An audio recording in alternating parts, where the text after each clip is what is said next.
Welcome to the Non-Essential Podcast. I'm Steve Gibson. I'm Ben Matlock. And we're back. Yeah, we've got bitch.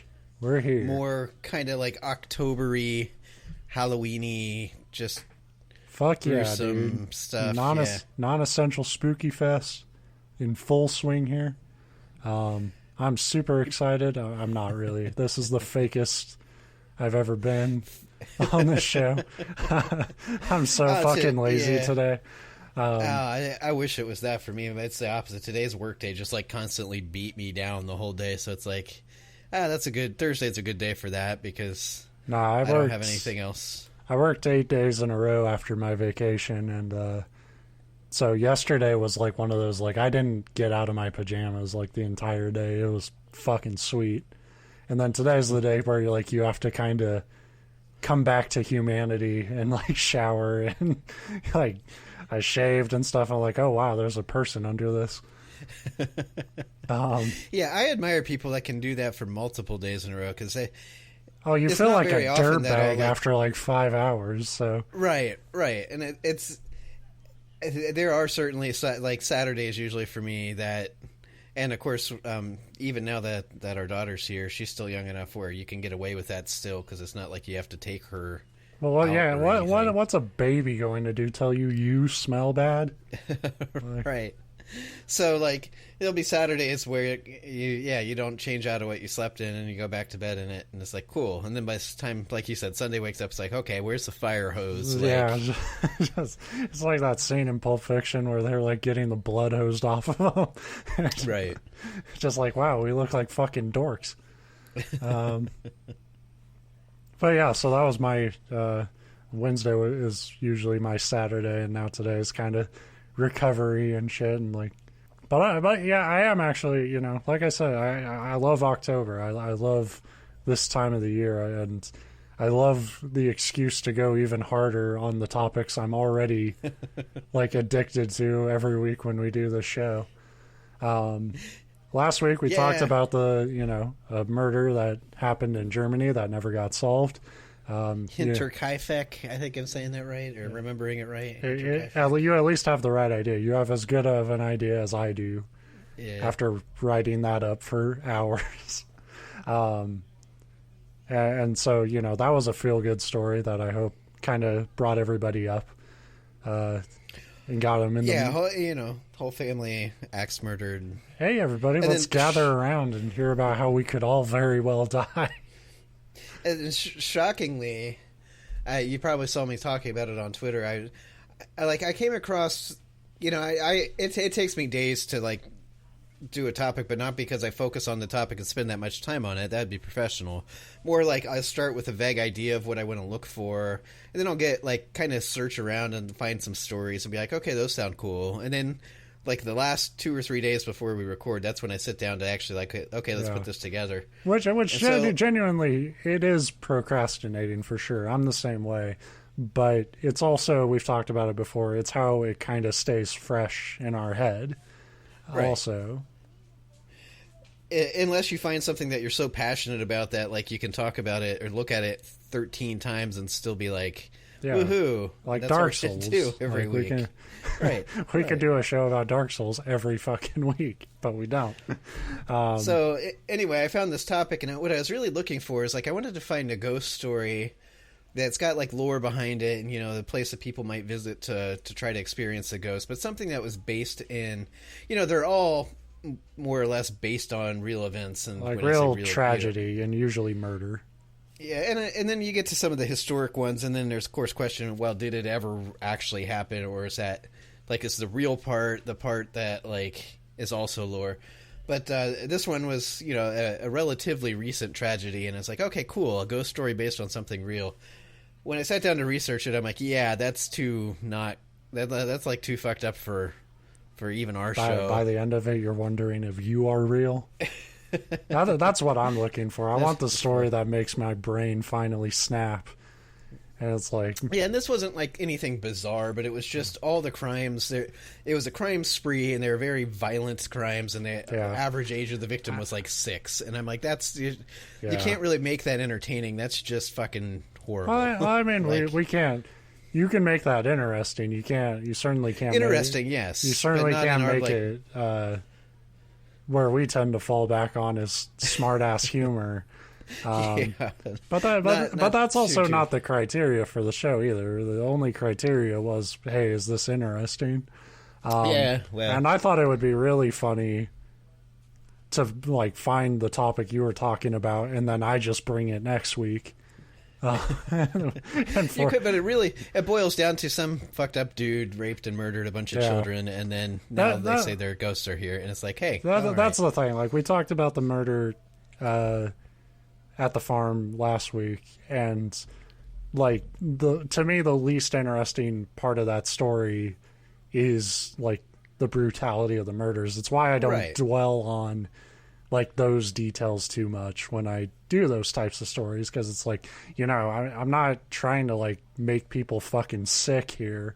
Like, the interesting part of that story to me is like the setting and how like the theorizing over the last century just really led to nowhere. Liked about it were like the build up that seems so like just unlikely. Like, hey, there's pretty clear signs somebody's living in our house, but what can you do? Yeah, like, the crime itself is interesting, but like, to me the least interesting part. It's why, I do have an interest in like serial killer stories and stuff, because it is a fascinating like look at humanity at its like most evil.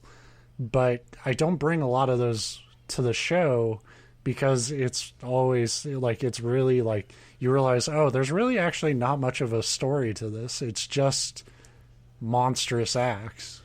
Right. And there's a lot of things you can focus on that can be interesting, the mindset and the personality of the person behind the killer, without, idolizing. You got, that goes too far, but it is interesting to try to figure out what made these people tick. The investigations themselves are interesting and all that, but I found a better topic.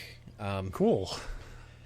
So I went searching through American lore, and then I had one of those kind of panic moments today where it's like, I hope to God this isn't one of those that like Ben talked about on the worst shows for me, like in the future. Like, they're great shows and I liked them, but are the shows where we just do like the here's like 5 lore things, like we don't focus on one specific, because I forget about which ones we talked about. Oh yeah. But I'm like 99.9% positive we did not talk about this. What's fucked up is our show is our own like Simpsons did it thing, where it's like it's not other shows did it, because even I know other shows have talked about pretty much everything we've talked about.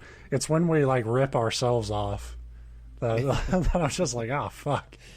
Yeah, so have you heard of this town called Hinterkaifeck? Fuck, we did that last week. And we've had episodes where it's like we've never actually done it, but we've had topics where I've been like this close to bringing it to the show, and then you brought it to the show later, and then I was like, oh fuck, did we do that?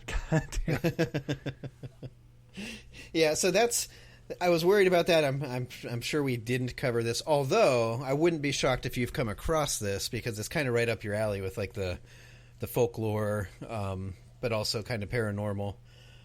So this is the story of Rawhead and Bloody Bones, a Missouri ghost story. The reason I add that second part is apparently they sound like Ninja Turtles villains.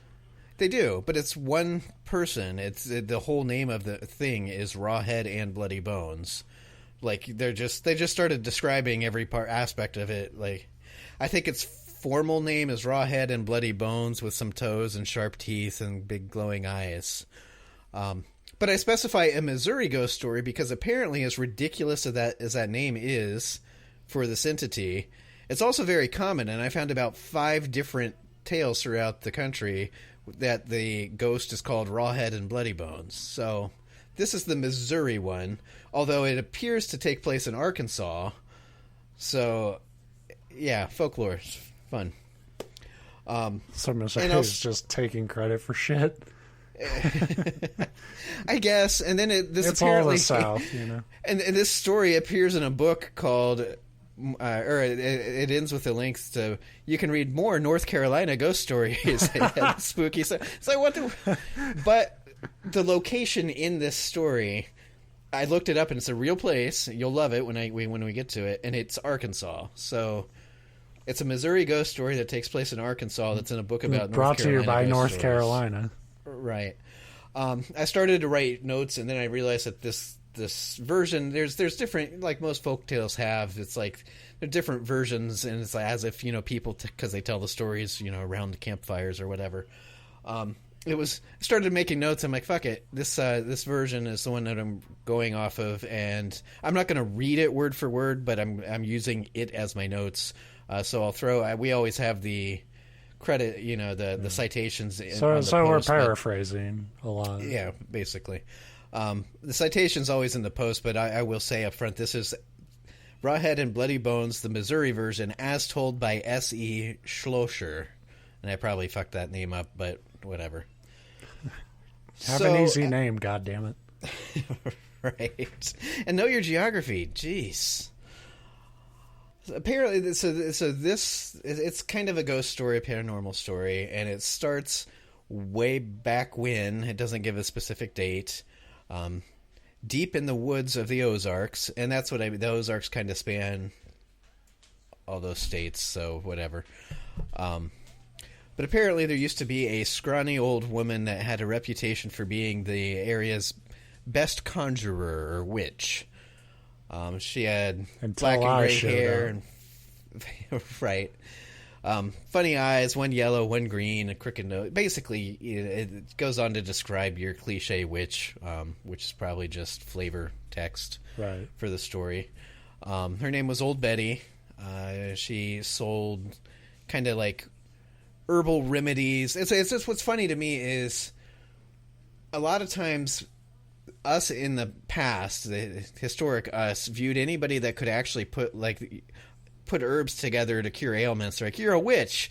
And now we call them doctors and let them charge an assload of money for a 10-cent pill. To be fair, the criteria for witch is sometimes it was like, hey, they combine shit.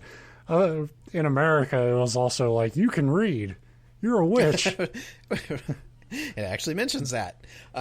It specifically mentions that she could read, and that was a very uncommon thing, but she knew it because her mother, who was also a witch, taught her the magical art of reading. Of books and shit.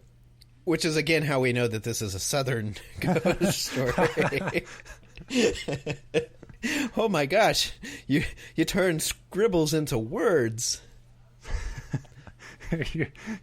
You took my kid to magical places through imagination. You're clearly a dark arts expert. So anyways, witch lived deep in the woods of the Ozarks, but the town folk knew her. They liked her. She was, a good witch mostly. She made cures and potions that she would sell in town, basically out of like a character out of Skyrim or something. Cool witch. But, although she was well liked, she lived kind of out in the woods on her own, not really close with anybody, except for her best friend, who happened to be a razorback, which is a wild hog. I don't know why my head immediately I thought that was like a college thing. Well, I mean, there is friend was a razorback. Go Razorbacks. There, I think Arkansas, the University of Arkansas are the Razorbacks. So the A school is, and sorry, I'm a northerner. I don't know your weird southern things. We're Buckeyes up here because that strikes fear into the hearts of everybody. But anyway, so her best friend was a pig, and she called him Rawhead, apparently, because that's. I do call my dog some of her pet names aren't the most glowing.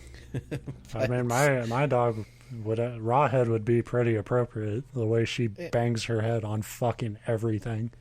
Yeah, so. And that's kind of how the story went. It was an old hog and kind of sunken features, and it just looked like it had a raw head. Got a raw deal in life. This version of the story chalks it up to the pig liking to root around in her house and in her kitchen and eating, up the scraps, which included, some potions and whatnot. Other versions say that she cast, these spells on the hog, specifically. But it was said that this hog, people would see it from time to time walking around on two legs like a person, and that they'd come up to the witch's house and find the hog sitting in a rocking chair on the porch with her, and they'd be having a conversation. So basically it was a man pig. I'm sure conversing with the pig is all she did, because we can't have 2 weeks in a row where we bring up, bestiality on our show. Alleged bestiality. We don't want to make last week's murderer look bad, Oh, I don't care about him. He's dead. But a witch, I don't want to wrongly imply a witch, because even if she's dead, she'll still come fuck up your shit. And she'll be like, you perverted weirdo, that's not what I did. You're cursed. I'm just saying, anyway. Like somebody who murders children pointing out they may have fucked a pig. probably won't hurt their rep too much. Hey, that's where I draw the line. Now hold on, I'm a good Christian serial killer. So yeah, Rawhead and the witch, they lived on their own. It's like a ABC family show. Yeah, Rawhead and the witch. She'd often, one day a week, she'd go into town to sell her potions to they literally put it as mercantile, but the shopkeep. And the pig would always come with them, and so everybody in the town. Now, it wouldn't walk around on two legs. They said that was something that they weren't really supposed to know about, but some people said that they had seen, when they were just out and about. But everybody knew the pig, and they knew the witch. And that wouldn't even be that weird if you knew them for a while. Like, what would be weird is like when they go into town and the fucking pig's like doing a handstand or some shit. Asking for shots at the bar. Right. Yeah. Just being an asshole, like belching in people's faces. So everybody knew them, and they were well liked, blah, blah, blah. But one day she hadn't seen her pet pig for a while, and she was going into town, and she was kind of worried. It was very unusual for him not to come around, especially on the days that she'd go to town, because he liked going to town. But she went anyway and asked the shopkeep if he had seen her, and he said no, but that he'd ask around and see if anybody had seen him, and that just worried her more.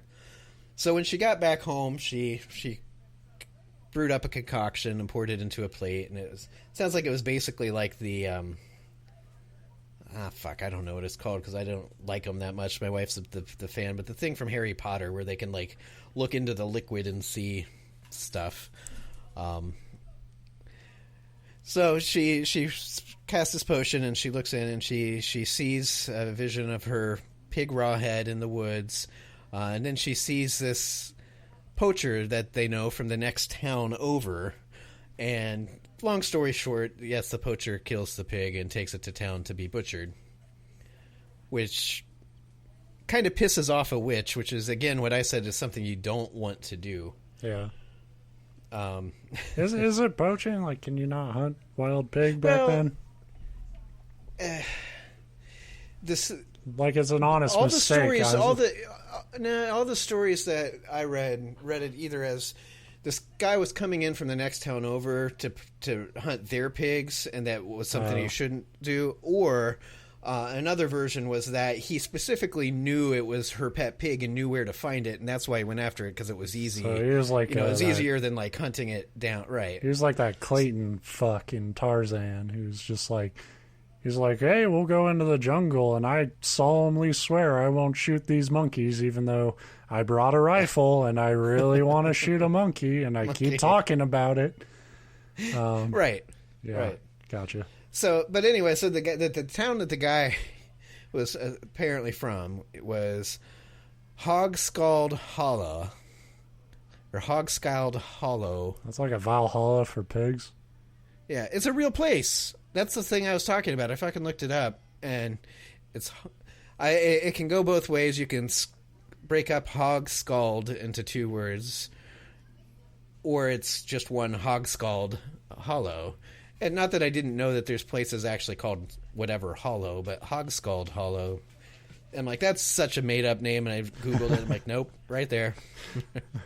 It's a Skyrim cave. What the fuck are you talking about?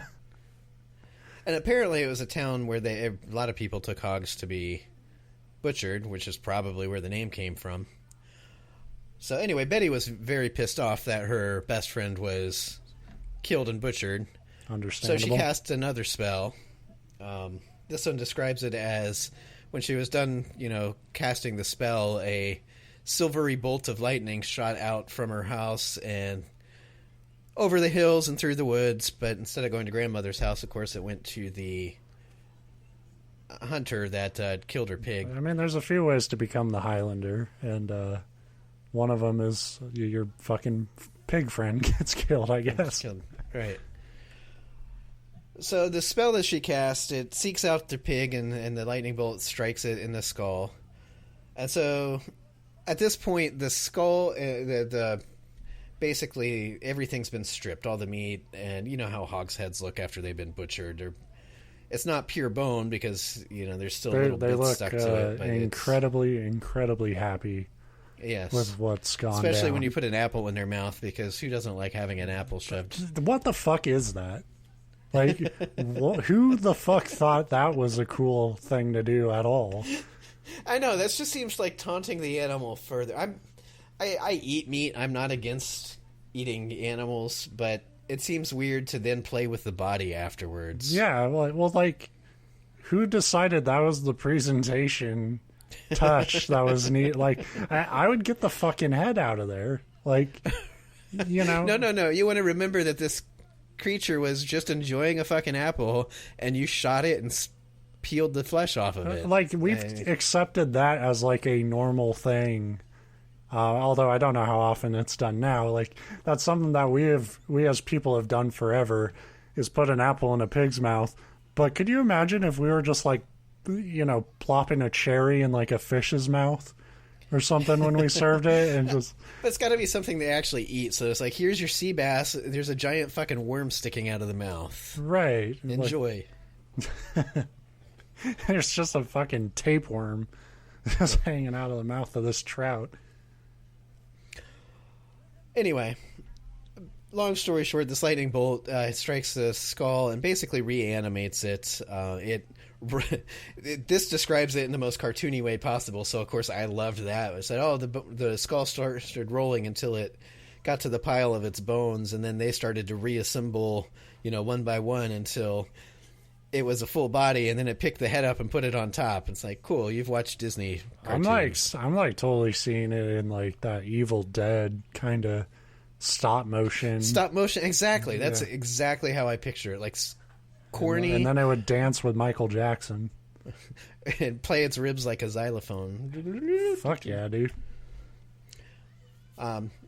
Anyway, at this point, when it becomes reanimated, it's in the back of the wagon, the hunter's wagon, as the hunter's, making his way back home from town where he had all this stuff butchered. And so the skeleton comes alive and jumps off the cart and runs off into the woods. I would just keep driving. Like, there's no, like, I'd be like, well, not confronting that at all.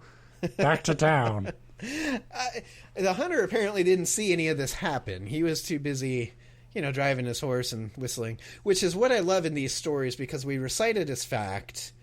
And we've had a couple stories over the past weeks that are like this. It's especially true in like ghost stories, in lore, where they're like, "Oh, this is what happened," and he didn't see it. It's like, how the fuck did we know that happened? Because he's literally the only witness. But that's exactly what I would say. Is like, I would get back to town. They'd be like, "Hey, did you get anything?" Like, nope. Even though I saw that fucking thing run off, I would just not address it.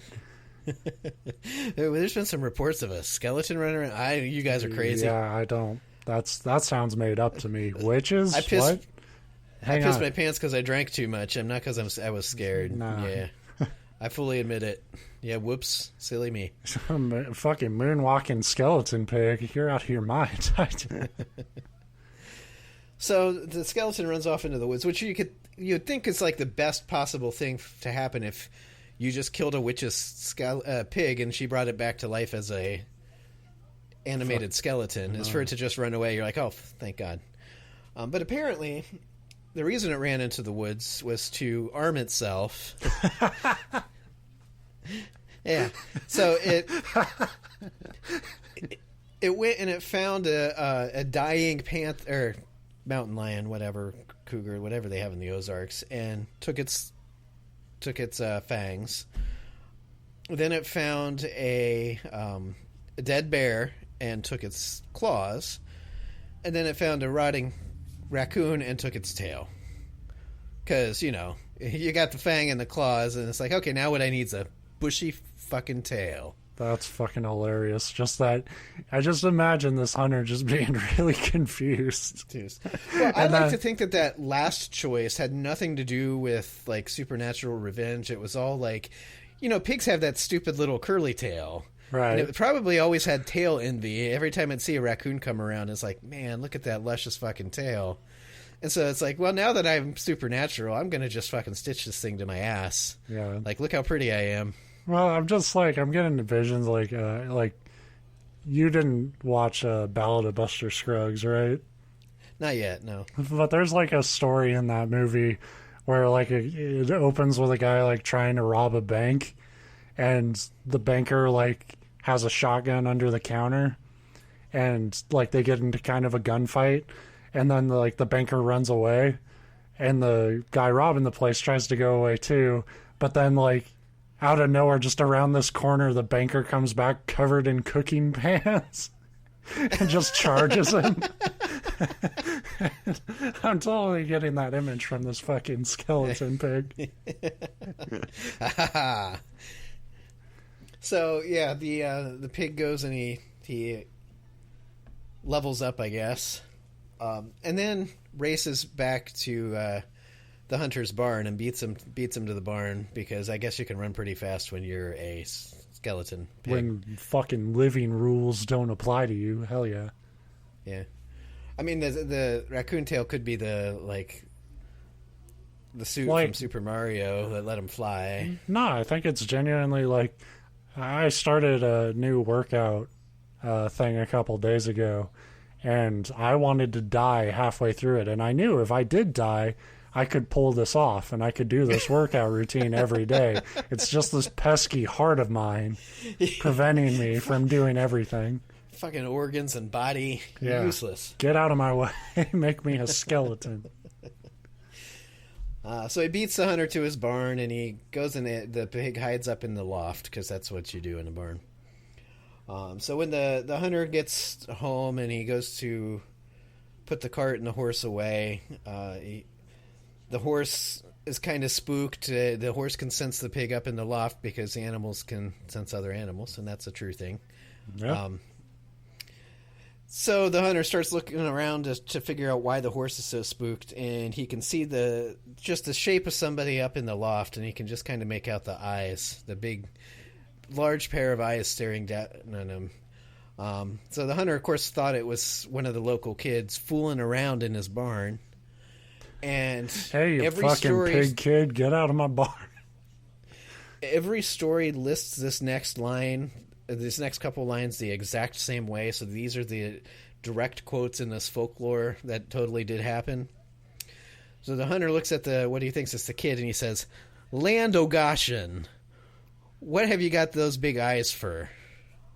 And nowhere could I figure out what the fuck Land O'Goshen Yeah, that sounds is. Fucking Irish as shit.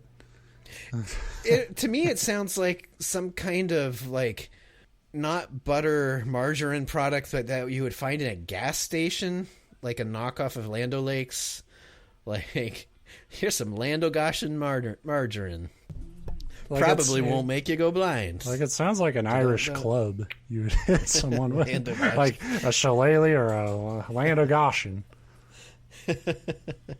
Oh, man, I love going there. They've got the cheapest whiskey in town. And I like that his question's, what you got those big eyes for? Yeah, like, you choose your eyes. Like, oh, well. So, of course, the pig responds, to see your grave, which isn't... that. I mean, regular-size eyes can see graves. The hunter snorted irritably, and the horse put his horse in the stall. That's a direct thing from this story. He probably didn't do that. He was probably like, what the fuck? That's a stupid line. Very funny, the hunter said. Then he When the pig crept a little bit further, he could see that he also had bear claws. So, of course, he said, Lando Goshen, what have you got them big claws for? You look ridiculous. Which is probably true. He would look pretty ridiculous. But I like that he notices big claws and big eyes, but not the fact that it's a fucking skeleton pig. Right. And the thing standing out is them big eyes. And what would you have them for? Well, of course, the pig responds, to dig your grave. And his voice kind of getting a deeper, more uneasy, rumble to it. So being spooked at this point, the hunter left the barn and headed back towards his house. So even if he still was trying to tell himself it's just some kid fooling around, it's like, fuck it. He owns my barn now. It's his.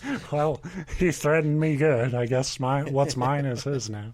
He had an answer to both of my questions. Fuck, what are them things beat me. for? I thought I had him stumped. So anyway. I thought barely speaking English would get him, but I guess not.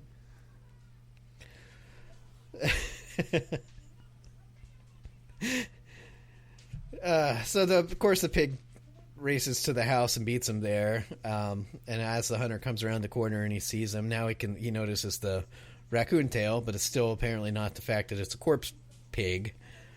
And of course, the thing out of his mouth is, Lando Goshen, what have you got that crazy tail for? And apparently, this is like the final, this is the haha, I got you response. It says to sweep your grave. So basically, the pig's plan is to kill the guy, dig his grave, but then keep it clean. Make it nice, Yeah, you got to be respectful. Well, you want grass to grow on top evenly there. You don't want bullshit, coming out. What the fuck? Oh, I lied. That wasn't the final line. I forgot. Sorry. There's one more encounter. So of course, at this point, the guy takes off running to his house, but trying to beat him to the house, and that doesn't work out for him. And that's when he notices the teeth and says, of course, Lando Goshen, what have you got them big teeth for? So this folklore very clearly rips off Little Red Riding Hood. This is just a drunk dumbass trying to do Little Red Riding Hood. Right. He couldn't remember any of the details, so he's just stumbling his way through it. He saw a pig on a dinner table. And is just trying to come up with the story on the fly. This is legitimately the type of shit my dad makes up on the fly. When he's on the spot and needs to make up a scary story, he would pull this shit out. Yeah, the first time it was told, he started Grandma, what do you have those big eyes for? And the kid was like, Grandma, what does she have to do with this story? It's like, all right, I need a phrase. Grandma's just a phrase that means Lando Goshen. And the kid's like, that's so fucking stupid, I'm not even going to question it. And so, of course, he asks what he has the teeth for, and the pig says, to eat you up like you wanted to eat me. And I like how he says, wanted to eat me, but he had successfully butchered him and then sold the meat. So, I mean, the meat, somebody was still going to eat this pig. It's like, yeah, I didn't eat you. Right, I wanted to make money off of you. But, so the pig kills the hunter, of course. After the most ridiculous back and forth in paranormal ghost story history. Yeah, I'm just saying, this is going on way too long. You could have killed him in the barn. Or just when you rose from the back of his wagon. Just hang on, we weren't equipped for that. You gotta run back into the woods and hope 15 animals died so I can set up an arsenal to fight this one hunter. Even though I'm undead. I hope he asks me about them with each step, because that'll bring out the suspense. I mean, I get it. I'll give it credit. The pig wanted to fuck with the guy, but that whole plan hinged on this guy being rock stupid, which apparently he was. Yeah. Well, he prefaced everything with Lando Goshen. I like to think that was not a exclamation for being surprised by something, but that's just how he started every sentence. Right. So earlier in the day, he writes a town with Lando Goshen, I got me some pigs to sell you. Everybody's like, fuck, go away. Yeah, we'll give you 20 cents. Is that enough to get you to leave? Lando Goshen, thank you. He just thinks that's how people talk. Just leave him to his devices and hope he doesn't kill the one pig you're not allowed to kill in the South. Yeah. He fucked up. He did. And of course he was never seen again. And apparently, unlike your story where after a week or so, the townsfolk were like, "Where'd this hunter go? Let's go look for him." They're just like, Fuck him. He's gone." Orlando Goshen, town is bearable now. And the ending of the story is, if you listen on the breeze, you can sometimes hear Lando Goshen whistling through the trees. He's the only ghost from it. Like, the fucking pig is like done after that.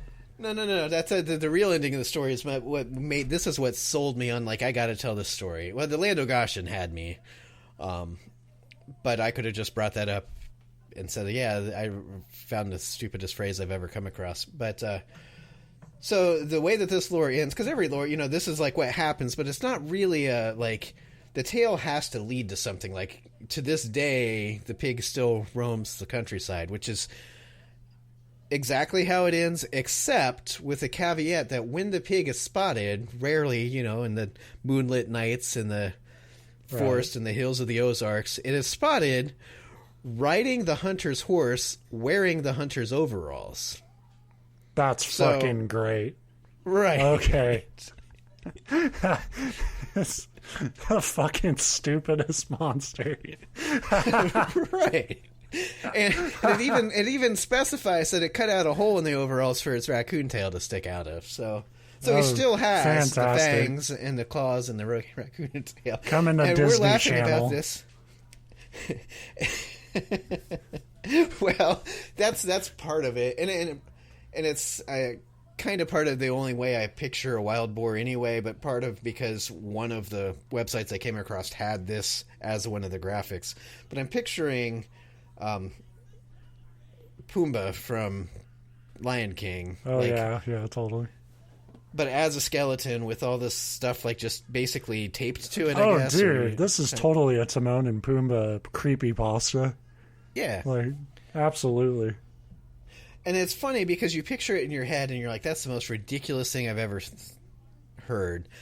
But then, if I was hiking in the Ozarks and saw a fucking skeleton pig with a raccoon tail and bear claws and all that jazz, riding around on a horse wearing overalls, that would be pretty terrifying, because you're like, how much did I drink last night? Like, for my brain to imagine this, like... Yeah, totally. So, that's the thing. If I saw that shit, I would just be like, okay, that had to have had mushrooms at some point. Right, I'd be less scared about it being this weird, like, ghost who isn't particularly said to, like, continue to seek vengeance on humans, because it was more like, even the witch and the pig were like, it's just this one dick human that, like, killed me. But he still rides around, I guess, waiting for you to kill a pig, and then he was like, fuck you. That could have been me. Well, fucking shitty job then, pig, because we've been killing pigs forever here. Yeah. This is America. If I saw that ghost, it would be less about being afraid of the ghost and more like, what happened to me? Like, what is wrong with my brain right now? What compels you, if you're an undead animal, that, like, shit, I need pants? Like, right. You went your whole life without them, and now it's like, I need to be a person now. And then ride around in a horse when clearly I'm an animal that's faster than this horse and have no problem getting around. But it's just like, it's nice. I wonder if the witch ever found him again. I was like, what the fuck did you do to yourself? What's with the tail? That's too. It's like the whole mention of the witch just ends with, I reanimated him. Ha ha ha. It's like, so did you hook back up? Like, did you live out the rest of your days with your skeleton pig friend? Or were you just like... Yeah. I see him from time to time, but not as much. Which circles back to he got weird after he died. Well, it gets back to that thing where maybe it was a little bit more of a physical relationship than they would have mentioned, and she just was no longer attracted to him. Like, look, dude, when you're a pig, that was hot, but when you're a skeleton pig, that's I'm a bestiality, not necrophilia. I draw, and the pig's just like, if you can't be supportive about my self-improvement, then that could have been it too. It was more that, like, she criticized him. It's like when somebody wants to get plastic surgery and they don't need it, but they want it, and it's really none of your business. But you're like, oh man, you shouldn't have had that nose job, and then they're like, fuck you. We're not friends anymore. I've always felt like I needed a raccoon tail. I need you to be with me on this. That's fucking great. I like the idea that she's like laughing maniacally, and then just like the townspeople she sold shit to are just like, yeah, that's all well and good. Can I get more Mercury mouthwash, please? Like, yeah. Or I want to know how her next visit to town went. Like, as soon as she like approached and smelled pork chops on the stove, like, did she just wipe out the town, even though it wasn't them? Like, just it triggered her, or just a horrible coincidence. Like, oh, it's great you came. We got all this bacon. Come on, it's free bacon day. Yeah. I liked it. That was entertaining as shit. Yeah. Because that sounds genuinely like a sports mascot at this point. The fucking overall wearing skeleton pig with a fucking tail and teeth and shit. Yeah. If we ever like get big enough to have a foam mascot, that's at least in the running. Oh yeah, for sure. Right, we'll have a few. I feel like every fucking Japanese monster we've talked about would show up at a live show. Yeah, I came across one of those, but that was interesting, and it was not Japanese, and I was like, I don't know if I want to like mention it or not, because I don't want to like ruin it for you when you do another compilation. But it's a Korean one. But oh, you can do whatever. Like, I don't have a monopoly I won't do it as a on that. topic because it's not a big enough topic. But yeah, that's one of the things that I came across doing in my research was a Korean folklore about it's basically a ghost witch with giant fucking tits, like just big boobs, on her back that she smothers people to death with. That sounds right. That sounds like how a lot of dudes would probably fall in. Well, but it wasn't even like the whole mythology. Japanese thing where it was like, oh man, she's just this attractive woman with a huge chest, That's and guys not- just get. She's an old hag with giant. Yeah, like, that's not the point. That is, yeah. like, if anything, that is a more true to, like, the prey that is man. It's like, it doesn't even, like, if you've ever seen that Hey, show. they're on her back. I don't have to look at her face. Well, no, it's like in that show, Black Books. Somebody, like, two of the characters, it's this, like, British sitcom from a while ago. And, like, one of the characters asks, like, the main character, like, have you ever, like, had a girl with a nice ass? And he's like, I don't know if it was nice so much that it was huge. So there was a tremendous sense of value. Yeah. And I guess it's a story that's like still told like to children to like try to keep like if you misbehave, You'll it's like, get yeah, that fucking works up into smothered a in cleavage. that works. Yeah, it's got to be for young children because young boys once they hit a certain age would be like, fuck, I'm gonna go misbehave and hopefully I'll get me some boob action. Fucking Like, horrible, nasty, giant cleavage that like I said, it's not about the appearance, it's just how men are. They would die in that. but anyway, that wasn't as good as Rawhead and Bloody Bones. No, And that was I love great. it. I love that it's an actual. I don't know like how well known it is. No, I never heard of it, so good enough. But it's in a book. All right. Probably a pretty good advertisement for that. Spooky South by S.E. Schlosser. Because if this story is in it, now I'm kind of wondering what other stories are in this book. Yeah, I'm kind of. We need that book. We need to just fucking plagiarize that whole book for this show. So, yeah, there'll be a link on the podcast post because we always cite our sources. Because we're academic that way. Yes. So, yeah, there's another week in the books. We will have more spooky shit next week. October still going strong, going hard. Hell, our October goes until October, so Yeah, like, and then we'll be the next one. Right. October never ends in my heart. And now we sound like all those people that are like, "Oh, my favorite month," and it's like, well, it's just we're fucked up individuals, so most of our stories fall into this category. Yeah, that's the thing. Like, it probably is it would be my favorite month, but it's snowing here, so it's not great. Yeah. Um, Yeah. right now, but usually I like October a lot. But yeah, we'll be back with more October shit on the October show. The official October podcast. Yeah. So until then, try not to kill any witches. A goldfish maybe, because if you get haunted and killed by a skeletal goldfish, you can't poach them. If it's another town's pig, you let it go. Don't be a fuck about it. And definitely don't have a fucking 4-part conversation with one that's trying to kill you. Because there's your fucking moral to this story. Right. But yeah, we'll be back next week. Thanks for listening. Toodaloo. Toodles.